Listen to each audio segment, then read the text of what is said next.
pong mga kamay. Ang ating pong mga lingkod bayan, maaari na po kayong pumwesto para diretso picture na po. Kasama po ang mga magulang, mga nanay.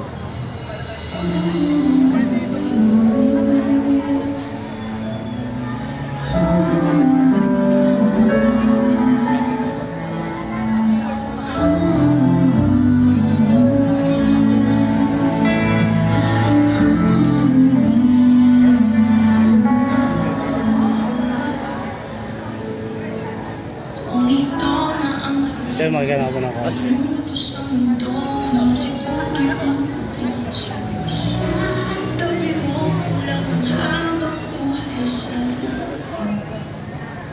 Ang masuyong halik po ng couple number 2. Yan, medyo tagal-tagal na yun naman po at hindi po mapikitan agad sa sobrang bilis.